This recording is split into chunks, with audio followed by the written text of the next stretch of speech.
Bonjour, mon nom est Michel Bougie. Bienvenue à une autre émission de Ligne Directe. Aujourd'hui, en compagnie de Pasteur Jeff Lorrain, nous allons continuer dans notre étude sur Jean et nous allons entreprendre l'histoire de la femme samaritaine. Alors, bonne écoute.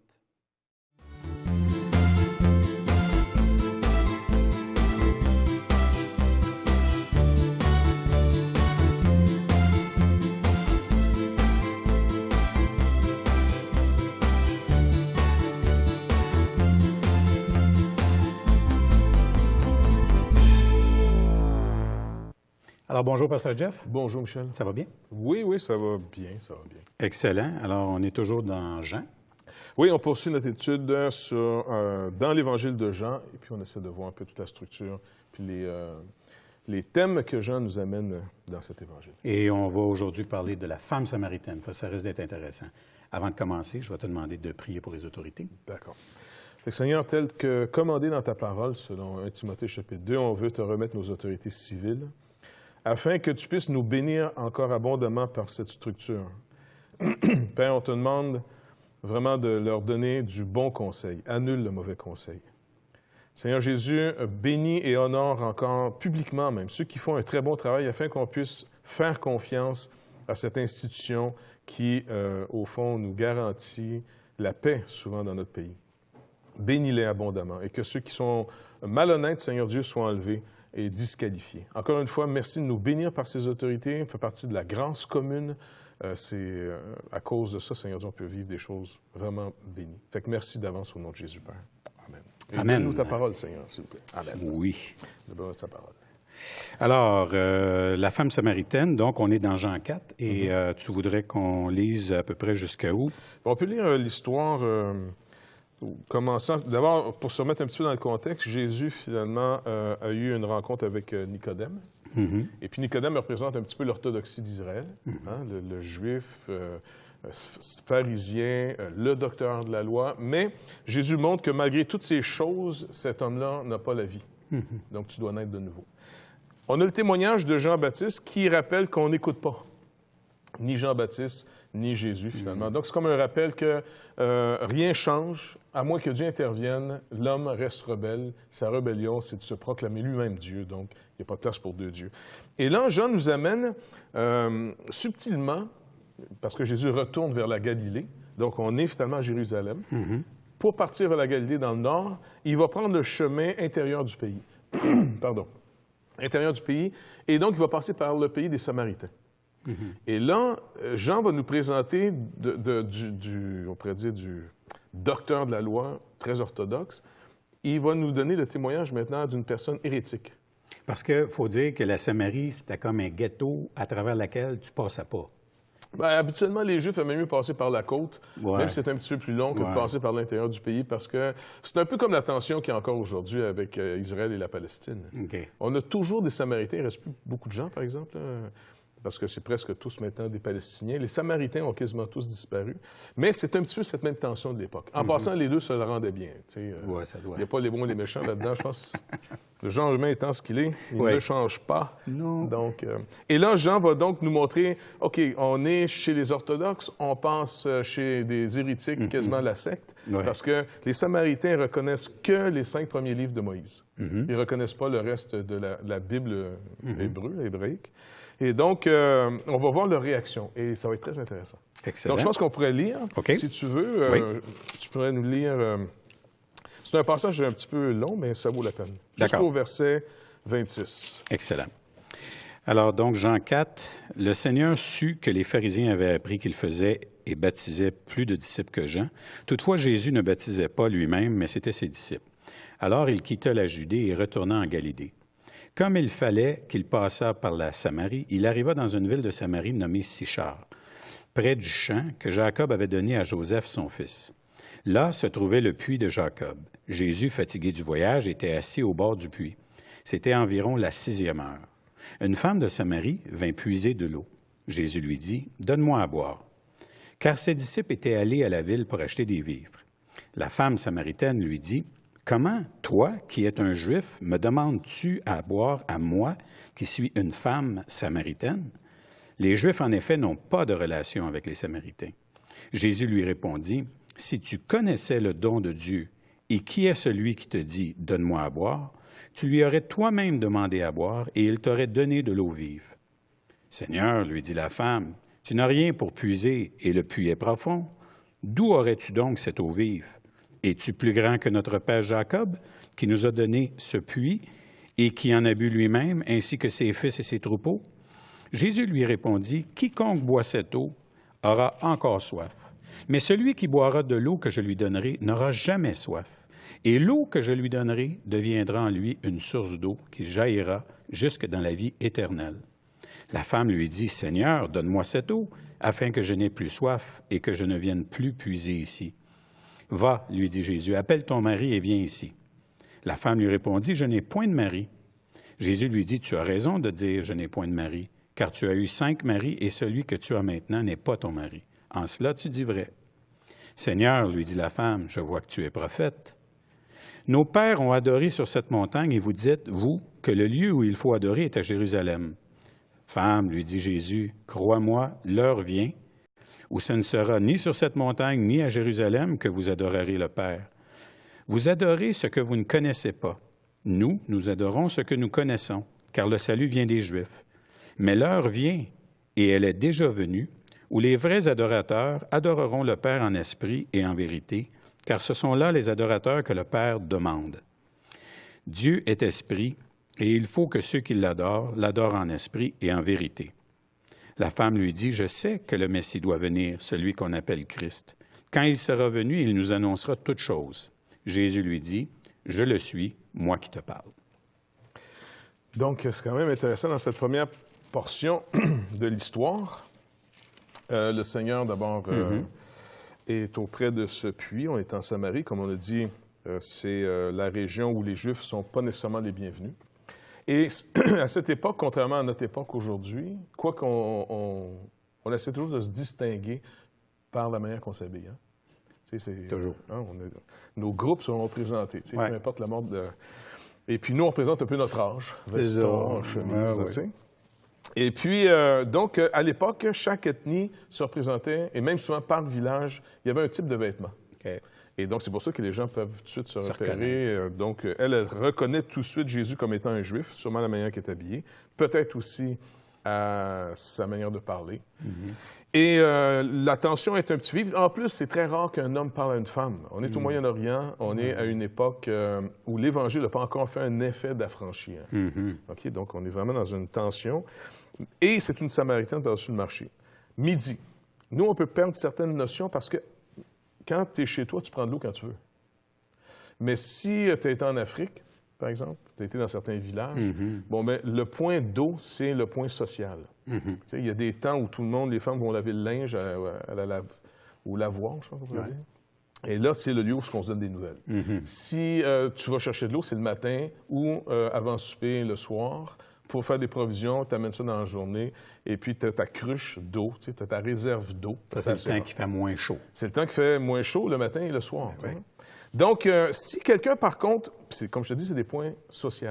C'est un peu comme le marché. C'est fait pour parler. Ouais. Supposons que nous, dans nos sociétés, aujourd'hui, on n'a plus tellement ces lieux, sauf peut-être l'épicerie ou des places comme ça, le travail. Supposons que tu ne veux pas te faire remarquer, tu vas aller très tôt le matin ou tard le soir, ou bref, tu essaies d'être là quand il y a le moins de gens possible. Et cette femme qui va à midi, il y a 2 choses possibles. Ou elle a renversé son eau, qu'elle a été épuisée le matin, et puis là, elle n'a pas le choix, il faut qu'elle y retourne. Ou bien elle fuit les lieux sociaux, parce qu'elle est une personne en échec, socialement un échec. Et donc, elle est là, c'est sa situation.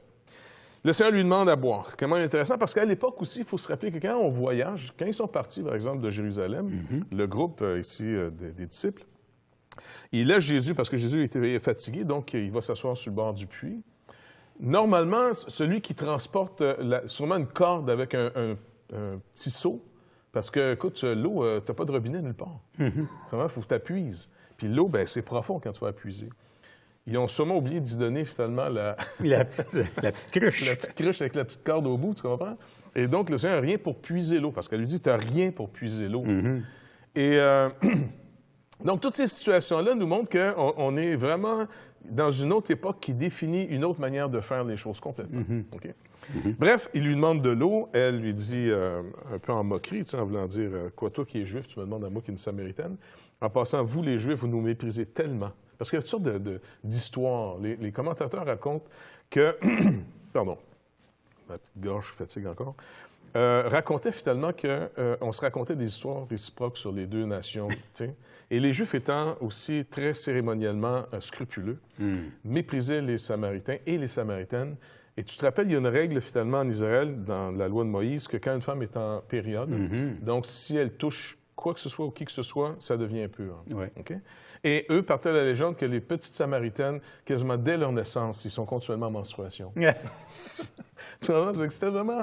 Il y avait des légendes, puis des histoires, puis des méchancetés qui se disaient sur les uns et les autres. Donc, elle est elle-même surprise qu'un Juif, qui semble assez orthodoxe, parce que Jésus ne transgresse pas la loi, il n'y a pas signe de rébellion en lui ni à l'extérieur de lui. C'est vraiment quelqu'un qui marche sans aucun problème avec la loi de Moïse.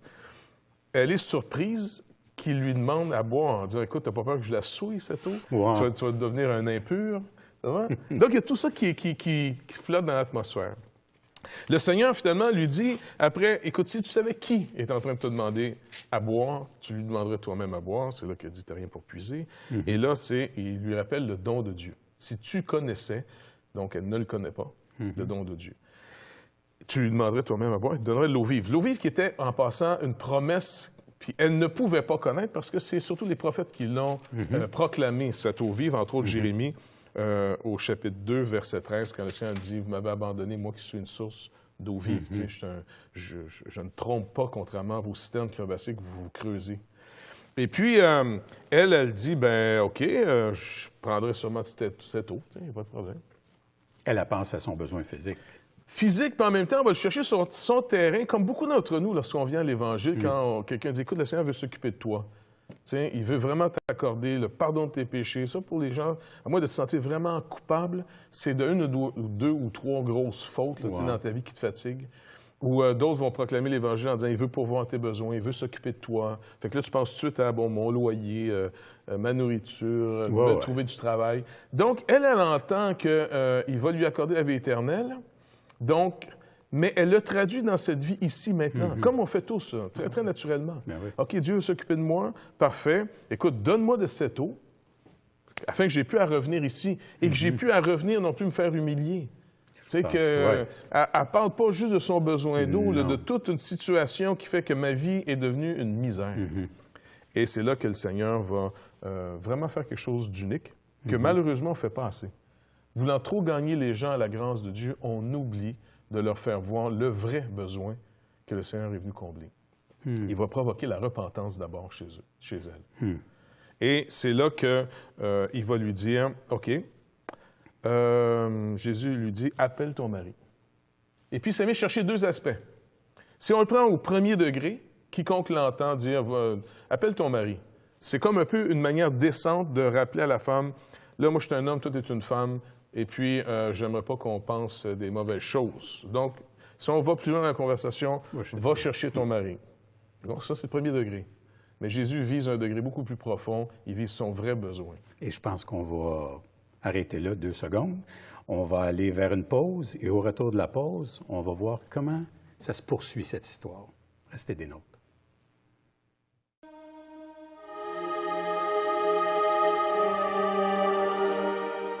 Toutchrétien.tv va être une ouverture, un outil qui va nous dépasser. Et tous les espoirs sont permis. Toutchrétien.com est donc là pour rester et grandir. Ce grand portail constitue en lui-même une plateforme unique d'études et d'échanges entre les chrétiens du Canada francophone et de la francophonie tout entière. Toutchrétien.com, un vecteur d'évangélisation unique au service de l'Église de Jésus-Christ. Pour les gens qui ont envie de vivre une relation avec Jésus-Christ, je crois que là, ils vont trouver quelque chose qui ressemble à leur temps et qui répond à des besoins de tous les membres de leur famille. Alors, Alors, nous sommes de retour. Alors, Pasteur Jeff, avant la pause, on était rendu à dire que Jésus va lui parler maintenant de son... Il l'amène sur le terrain de son vrai besoin. Oui. Donc, il lui dit, « Appelle ton mari. » Et elle va répondre la vérité, « Je n'ai point de mari. Et là, le Seigneur va parler à partir d'un don de connaissance. Parce que le Père lui révèle la situation. Il ne faut pas oublier aussi, Jésus, Dieu, fait homme, c'est toujours Dieu, mais fait homme, il vit le défi de l'humanité dans ses limites. Le juste vivra par la foi. Alors, Jésus est le juste par excellence. Il doit, j'insiste vraiment là-dessus, il doit vivre par la foi, lui aussi. Donc, je ne sais pas comment il fait pour se mettre en état d'amnésie de ce qu'il sait tout, mais il va dépendre de son Père. Il vit donc de ce qu'on appelle ici un don de prophétie ou un don de connaissance.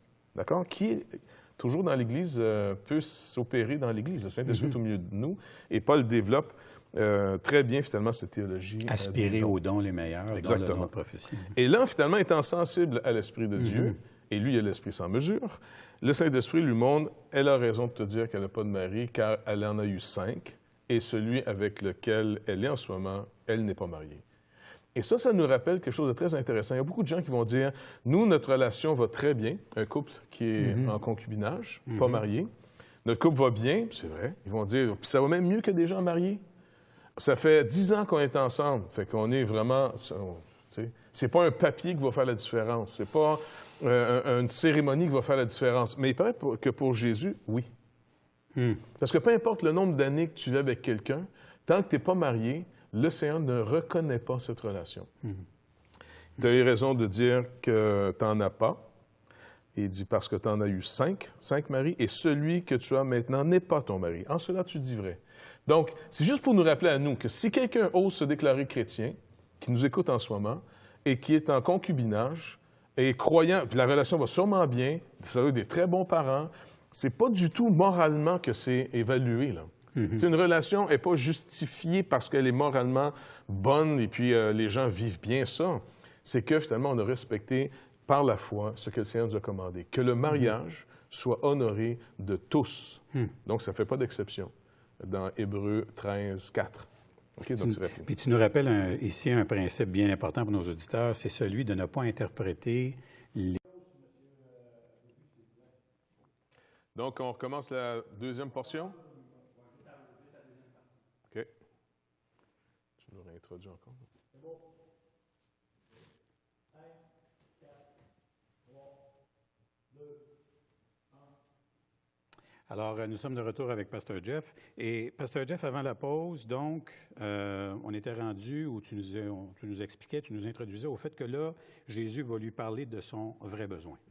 Oui, il l'amène donc, parce que le salut pour qu'il s'opère, il y a deux choses. C'est une même chose, mais avec un aspect négatif et un aspect positif. Repentance et foi. Okay? Inévitablement, si vous croyez quelque chose de nouveau, vous abandonnez quelque chose de faux. Fait que Jean insiste beaucoup sur la foi sans mentionner tellement la repentance, parce que, pour lui, l'aspect positif de la foi a inévitablement amené l'aspect négatif de la repentance. J'ai abandonné une manière de croire et j'ai adhéré à d'autres choses. Okay. Maintenant, le Seigneur va poser cette fameuse question, « Appelle ton mari », comme on a vu au premier degré, ça pourrait être simplement une proposition de décence. Avant qu'on aille plus loin dans la conversation, j'aimerais que ton mari soit présent. Mais le Seigneur vise un besoin, il le connaît. Donc, il parle, et il parle aussi en tant que personne qui vit par l'Esprit de Dieu. Rappelons-nous, Jésus-Christ est Dieu, fait homme. Donc, c'est l'incarnation de Dieu. Mais Dieu, quand il s'est fait homme, quand la deuxième personne de la Trinité s'est fait homme, il s'est fait homme véritable, Paul nous dit. Et un homme véritable, c'est une créature à limite, limitée dans le temps, limitée dans les capacités, limitée en connaissances, et qui doit dépendre de celui qui est illimité. La vie éternelle, par exemple, pour l'être humain, était destinée non pas en lui-même, c'est pour ça que Dieu n'a pas créé un être qui a la vie éternelle, mais un être qui va dépendre de Dieu qui lui accorde la vie en renouvellement continuel. C'est pour ça qu'il représentait la vie, par exemple, dans le jardin par un arbre. Et son fruit, le Seigneur avait dit, lorsqu'il avait mangé l'arbre de la connaissance du bien et du mal, il dit, empêchons-le maintenant d'approcher l'arbre de vie, d'en manger et de vivre éternellement. La vie était à l'extérieur de lui. Donc, c'était pour juste se rappeler ces points. C'est vraiment une question de relation. Hein? Dieu favorise toujours la relation. Oui, et puis l'homme a été créé pour ne rien posséder en lui-même, mais de tout recevoir de Dieu. Contrairement à l'homme, Dieu, lui, par contre, a tout en lui-même, et il donne à tout ce qu'il fait par lui. Donc, c'est dans ce sens-là. Bref, Jésus vit ici par un don de connaissance. Et ce don, les dons, par exemple, de l'Esprit, que Paul explique dans 1 Corinthiens chapitre 12, entre autres, pour ma part, je crois, sont quand même opérationnels encore aujourd'hui. Il faut, encore une fois, être sensible à Dieu, prudent, et puis voir comment le Seigneur peut nous donner des indices. Ici, le Saint-Esprit lui montre qu'elle a bien répondu. « Je n'ai point de mari. » Et Jésus lui dit, « Tu as raison de dire « Je n'ai point de mari », car tu en as eu 5 maris, donc marié 5 fois, et celui que tu as maintenant n'est pas ton mari. En cela, tu dis vrai. » Et c'est ici pour nous quelque chose de très important. D'abord, au-delà d'amener cette femme à réaliser le vrai besoin qu'elle a, Jésus est en train de nous montrer que jusqu'à aujourd'hui, si quelqu'un se dit croyant, se nommant frère, un croyant en Jésus-Christ, vit dans le concubinage, vit finalement ce qu'on appelle chez nous à côté, eh bien, c'est une relation qui est non reconnue par le Seigneur. C'est une fornication. Ou même, l'Épître aux Hébreux parle carrément de la débauche. Donc, les gens vont souvent penser de la débauche comme étant quelque chose de pervers, quelque chose de bizarre. Puis, c'est simplement de passer à côté de la vraie raison d'être. Une relation homme et femme, elle est reconnue par le Seigneur lorsqu'elle passe par un mariage. Et c'est sûr qu'après, il y a les règles à suivre dans le mariage. L'amour l'un pour l'autre, le respect mutuel, la soumission mutuelle, ainsi de suite. Ça, c'est sûr. Mais au-delà de tout ça, vous pouvez avoir une très bonne relation, un couple bien aller, d'être des bons parents, rien à dire moralement sur leur manière d'être dans cette relation, sauf que s'ils ne sont pas mariés, elle n'est pas reconnue. Un peu comme la loi ici au Québec ne reconnaît pas le droit, par exemple, d'un époux-épouse à ceux qui ne sont pas mariés. Et beaucoup de publicité au Québec en ce moment, le gouvernement insiste en disant, écoutez, c'est votre choix de ne pas vous marier, mais vous ne pouvez pas éviter les conséquences. Parce que si vous ne vous mariez pas et qu'un des deux meurt, vous ne pouvez pas donner à l'autre comme si c'était votre conjoint. C'est comme donner à une autre personne étrangère, et là, l'impôt s'en vient là-dessus, ainsi de suite. Donc, Jésus, ici, nous rappelle que ce n'est pas un consensus social qui, pour le croyant, va être son lieu d'ancrage pour réfléchir sur les choses. On réfléchit à partir de la parole de Dieu. C'est aussi vrai pour l'avortement, c'est vrai pour notre orientation sexuelle, ça va être vrai pour marié, pas marié, c'est vrai pour notre concept de la vie, du succès. Tout est ancré dans la parole de Dieu pour le croyant. C'est ce que l'Empire romain craignait par-dessus tout. Quand les chrétiens disaient « Jésus-Christ est Seigneur » et qu'ils l'appelaient même le Seigneur des Seigneurs, à l'époque, dans les 2-3 premiers siècles de l'histoire de l'Église, ça confrontait l'Empire romain qui s'était donné par son César le droit de régner sur tous les peuples en disant « c'est nous la loi ». Et les chrétiens disaient « écoutez, nous, là, vous allez avoir aucun problème avec nous. On est des gens pacifiques. On croit finalement à la rédemption que Dieu offre. Donc, tu sais, dans ce sens, c'est bon. Respect des autorités. Respect des autorités. Ça, là-dessus, vous n'aurez pas de problème avec nous là-dessus.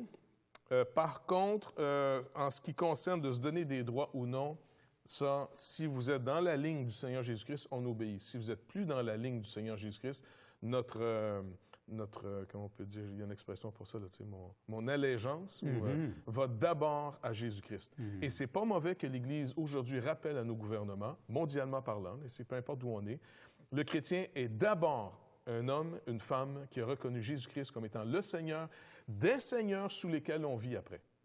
Mais ces seigneurs doivent fléchir le genou devant le Seigneur. Et je sais qu'aujourd'hui, on confronte l'idolâtrie à son meilleur.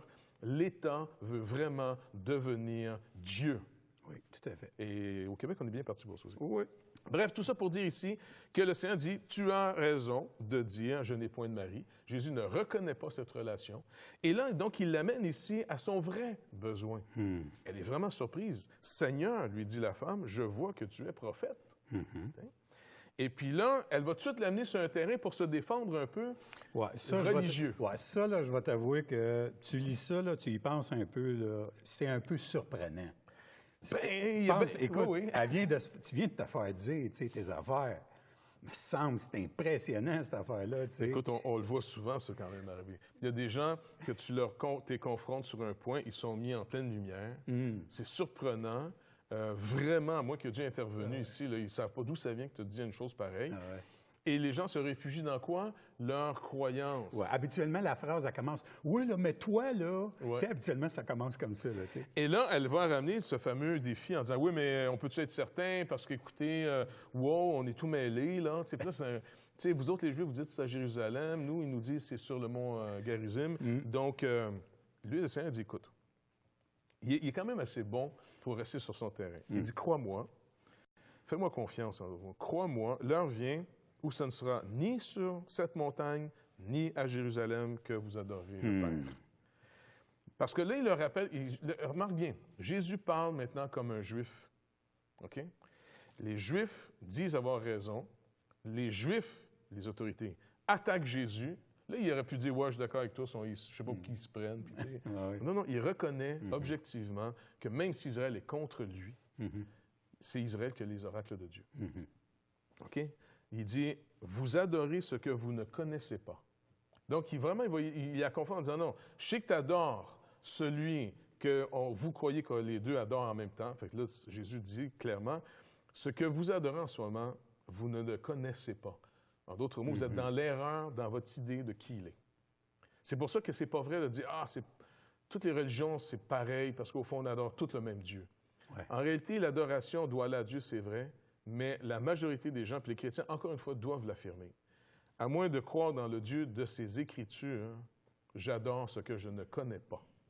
Ça, c'est encore pas gentil de dire ça aujourd'hui. Mais c'est comme ça, c'est la Bible. Autrement dit, tu t'es fait comme un fantasme de ce que c'est en réalité. Écoute, la plupart d'entre nous, oui, on s'imagine ce qu'on veut bien. Alors, encore une fois, est-ce qu'on est ancré dans la révélation que Dieu nous a donnée, c'est-à-dire la parole de Dieu, la Bible, ou est-ce que je suis ancré dans un consensus encore social, une manière de s'en sortir plus rapidement? Le Seigneur démolit tout ça, lui rappelle en disant, non, vous ne savez pas ce que vous adorez, nous, on sait ce qu'on adore. Pourquoi? Parce que Dieu lui-même a donné ses oracles à Israël. Israël n'est pas plus intelligent que les autres peuples. Israël est simplement connecté à une source plus certaine, les oracles, les paroles de Dieu qui ont été données par Moïse et les prophètes. Et là, le Seigneur, sur cette attitude, il va dire, maintenant, l'heure vient, elle est déjà venue. Il dit, mais l'heure vient, elle est déjà venue. Maintenant, comment elle est déjà venue? Elle est venue parce qu'il est là. Il est le premier homme, maintenant, qui adore le Père en esprit et en vérité.